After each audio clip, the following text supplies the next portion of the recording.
Lip ইয়ার নির্ণয়ের ফ্লোচার্টটা কিভাবে লিখতে হয় এটাই আমরা শিখবো। ফার্স্টে চলো লিপ ইয়ার বা অধিবর্ষটা আমরা কিভাবে চিনতে পারি এটা তিনটা শর্তের মাধ্যমে বিষয়টা বুঝে ফেলি। নাম্বার ওয়ান, কোনো একটা বছরকে তুমি যদি 400 দিয়ে ভাগ দাও, ভাগ করার পর যদি ভাগ শেষ শূন্য আসে, মনে রাখো ভাগ শেষ শূন্য আসে, তাহলে তা হবে লিপ ইয়ার। বিষয়টা কেমন, যেমন দেখো 2000 সাল, 2000 সালকে তুমি যদি 400 দিয়ে ভাগ দাও তাহলে ভাগ শেষ কিন্তু শূন্য আসবে, তাহলে এটা একটা লিপ ইয়ার।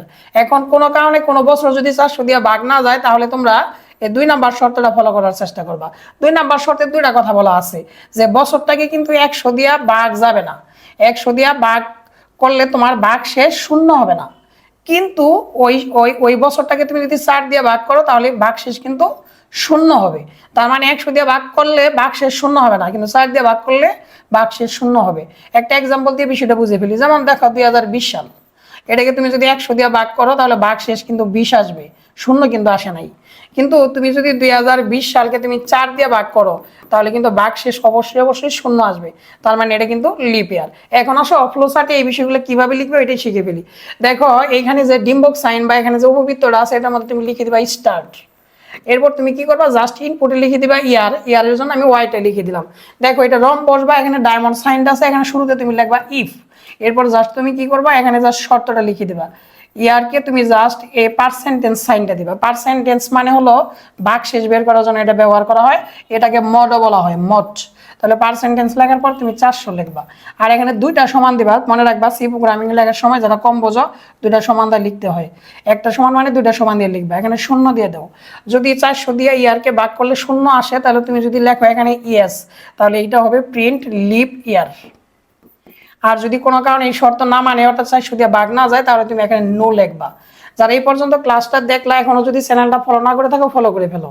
আর এই ক্লাসগুলো কিন্তু অনেক পরিশ্রম করে নিতে হয়, এর জন্য তুমি তোমার ফ্রেন্ডদের সাথে শেয়ার করবা এবং 50টা কমেন্ট করার পরে আবার এই ধরনের নতুন ক্লাস পেয়ে যাবা। কোনো পেমেন্ট লাগবে না, শুধুমাত্র শেয়ার করতে হবে ফ্রেন্ডদের সাথে এবং কি করতে হবে বলো, কমেন্ট করতে হবে। এখন আসো এই রম্বসের মধ্যে তুমি কি লিখবা, ফার্স্টে এখানে জাস্ট তুমি লিখে দিবা ইফ।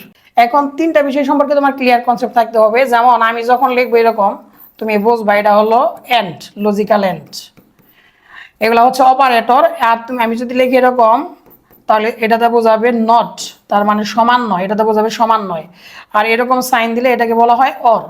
চলো এখন আমরা এই বিষয়গুলো ক্লিয়ার করে ফেলি। তাহলে তুমি ফার্স্টে এই যে এখানকার 100 ভাগের শর্তটা লিখে ফেলো। ওয়াই পার্সেন্টেজ লেখার পর 100 লিখবা, এরপর জাস্ট এই যে নট সাইনটা দিয়ে এখানে শূন্য দিবা, এরপর জাস্ট এখানে এই এন্ড সাইনটা দিয়ে দিবা, এরপর লিখবা ওয়াই পার্সেন্টেজ 4 লেখার পর দুটা সমান দিয়ে এটা শূন্য দিয়ে দিবা। এখন এই শর্তটা যদি মানে তাহলে তুমি এখানে ইয়েস লিখবা, ইয়েস লিখলে এখানে লিখবা প্রিন্ট লিপ ইয়ার। আর যদি এই শর্ত না মানে তাহলে তুমি এখানে নো লিখবা, নো লেখার পর লিখবা প্রিন্ট নট লিপ ইয়ার।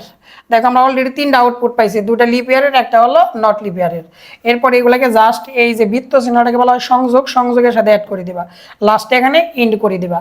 যারা ক্লাসটা কে কোন জেলা থেকে দেখতেছো জেলার নামটা কমেন্ট করো, ক্লাসটা বুঝছো কিনা এটাও কমেন্টে জানাও। ধন্যবাদ।